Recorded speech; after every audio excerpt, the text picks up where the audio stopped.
За хай бүгдэнд нь шинэ оны мэнд хүргэе. Тэгээ шинэ оныхоо эхний бичлэгээр уулзж байна. За өнөөдрийн ярих сэдэв болохоор би ер нь бол сүүлийн 1 сар, ер нь 12 сар тэр чигтээ юм өндрөөс унаад ингэ зүүдлээдсэн байхгүй юу? Тэгээ ер нь ингээ өндрөөс унж байгаа зүуд чи ингээ доошоо унж амжилгүйгээр дундаа ингээ сэрдэг штэ. Тэгээ ер нь би ингээд яг унжах үедээ яг бүрэн доошоо ингээ газарт ингээ унж исэн хүн байдаг юм болов гэж бодоод тэгээ ажлынхнаасаа асуугаад та ингээ өндрөөс унж ийн гэж зүудлэхдээ ингээ бүрэн газар унж исэн үү гэсэн чинь бүгдээрээ ингээ үгүй ээ.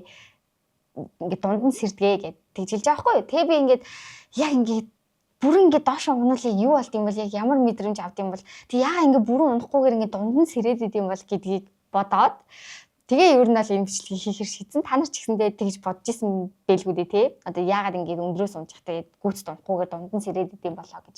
За энэ болохоор энийг шинжлэх ухаанд hypnic-jerk гэж нэрлэдэг юм байлээ. За тэгээ энэ болохоор маш түгээмэл үзэгдэл бөгөөд хүн амын 70% нь ингээд тохиолддог. Айгу түгээмэл юм үзэгдлээ гэж байгаа. Одоо ингээд хүний унтах энэ процесс чинь 4 үе шаттай байд юм байна л да. За эхнийх нь болохоор 1-р үе шат нь зүүрмэглэх үе шат энэ гэж байгаа. Тэгэл нөгөө 3 4 рүү ороод ирэхээр deep sleep буюу ингээ гүн нойронд автах гүн нойрны тийм үе шат гээ явдсан байна. За тэгээ яг энэ өндрөөс унж байгаа энэ зүүдийг зүүдэлж байгаа тэр хэсэг нь болохоор хамгийн эхний 1-р үе шат буюу зүүрмэглэх одоо тэр үед ингээд болдог гэж байгаа.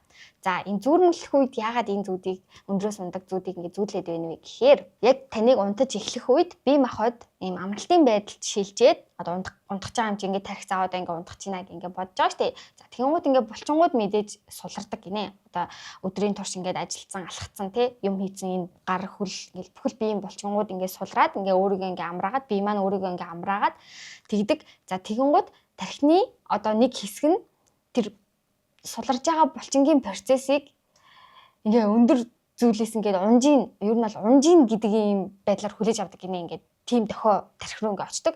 Тэгээд унжин шүү гэж бодонгууд нөгөө тархи чинь хүүе яана сэрээрээ чи өндрөөс унжин шүү гэд хүндээ ингээд тархинаас ингээд сигнал ирэнгууд би шууд ингээд өндрөөс унжин гэж зүудэлж захта гээ ингээд сэрдэг гэж байгаа байхгүй. Тэгэхээр ер нь бол тархи ингээд булчингийн амарж байгаа тэр байдлыг өндрөөс унжин гэж андуураад тэгээд сэрээрээ аюултай байна шүү. Одоо чи өндрөөс унжин энэ аюултай нөхцөл байдлыг өөрийгөө хамгаалаарай гэдэг дохиог ингээд илгээгээд тэгээ ер нь бол сэрдэг гэсэн. Одоо ингээ угаасаа л ингээ унтах болгонд булчин суларж байгаа штэ. Тэгвэл ингээд яагаад тийх болгонд энийг зүүдлэхгүй байна вэ гэхээр энэ бол яг энийг зүүдлэх бас нэг хит хит шалтгаан байгаа. За ямар шалтгаан бэ гэхээр маш их ядарсан үед тэгээ стресс түгшүүртэй байгаа үед кофеин буюу одоо кофентэй цай, кофе зэргийг их хэмжээгээр хэрэглэсэн үед за тэгээд одоо мэдээж унтлахын цаг алдагдсан, хэмнэл алдагдсан ийм үеүүдэд яг тэр 1-р үе шатанда ийм өндрөөс унж байгаа зүудийг зүудэлдэг байх нэ. Хэрвээ өндрөөс унж ийн гэж зүудлэхдээ яг газар ингээ бүр унах юм бол үхдэг, жинхэнэ амьдрал дээр ингээ үхдэг гэдэг тийм яриа байдаг. Гэхдээ энэ бол мэдээж цуу яриа. Үнэн баталгаатай зүйл биш. Тэгээд хэрвээ яг ингээд унчих юм бол одоо өөр тийм зүуд рүү ингээ шилждэг гэж байгаа.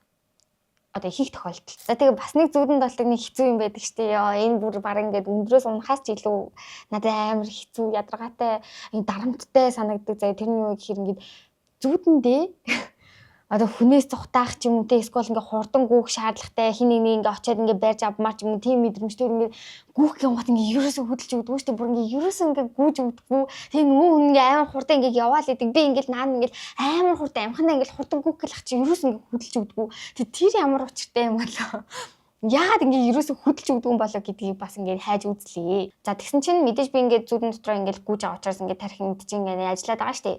Тэгвэл ингээ бодит амьдрал дээрээ гүүгээгүй зүудэн дотроо ингээ гүүж байгаа учраас тархи ингээд одоо мэдрэлийн эсүүд булчин руу энэ явах одоо ингээ гүүгээрээ гэдэг ийм дохиог ингээ хүчээр зориудаар ингээ хаадаг гэж байгаа байхгүй яад гэвэл би ингээд унтж байгаа штэ. Тийм учраас унтж байгаа учраас ингээд булчингууд руу ингээд мэдрэлээс ингээд хөдлөөрөө гүүгэр гэдэг дохиог өгөх юм бол би чи ингээ орон дотроо ингээ гүүгээд орноос унах юм аюултай байгаад байгаа штэ. Тэгмүүд албаар одоо зүудэндээ ингээ гүүгэрээ гэдэг сигналыг ингээ би тархиндаа өгж байгаа ч гэсэндээ тэрийг ингээд булчингууд руу ингээ явуулдаггүй гэж аахгүй. Тэгмүүд одоо яг энэ зориудаар хаацсан байгаа энэ үйлдэл нь ингээд хөлийг ингээд тусцсан барьцсан юм шиг ямар нэг юм ингээ зулгаагаад ингээ зуураад байгаа юм шиг тий. Би ингээ хөдөлмөрөөсөн ч гэсэндээ ингээ хөдөлж чадахгүй байгаа тэр мэдрэмжийг яг энэ одоо хаалтнаас хаах зориудаар хааж байгаа энэ одоо процессоос болоод тийм юм мэдэрдэг гэсэн. яг энэ талаараа юмнуудаа хайж явахдаа BBC дээр нэг амар сонирхолтой баримт ахыг олж унсан. За тэрийг одоо та бүгдэд уншиж үзүүлье. За тэгээ бидний унтж явахдаа хийдэг хамгийн түгээмэл хөдөлгөөн бол нүдний хурдан хөдөлгөөн гинэ. Одоо ингэ хүн унтж явахдаа ингэ нүд ингээ гүүгээд ингээ хөдлөөд идэм юм. Тэгээ би зүүдлэх үед нүд маань зүүдлж буй зүүдлэхийн дагуу хөдөлдөг. За жишээ нь хэрэв бид нар ингээд теннис тоглож ингээ зүүдлэх юм бол одоо яг энэ цогж байгаа тэр бөмбөгнийхэн хөдөлгөөнөөр ингээд нүдэн дотор ингээд гүгээд идэг гэсэн үг. За тэгээ ер нь бол хүний ингээд унтж явахдаа зүүдлж байгаа үгүйг мэдэх хамгийн одоо батны арга бол нүдний анаас тахта дотроо ингээд гүгээд хөдөлж байгаа энэ процесс. За тэгээ өнөөдрийн бичлэг юм байла. Би зүгээр л гоё ингээд тий хүмүүсийн яагаад тэгдэм бол гэдэг асуултанд өөрийнхөө ч гэсэндээ бас яагаад тэгдэм бол гэж гайхдаг асуултанда хариултаа олохыг хичээлээ. Тэгээд олсон хариултаа та бүхэнтэй хуваалцлаа. Дараагийн бичлэгээр уулзацгаая. Баярлалаа. Баяртай. Харч.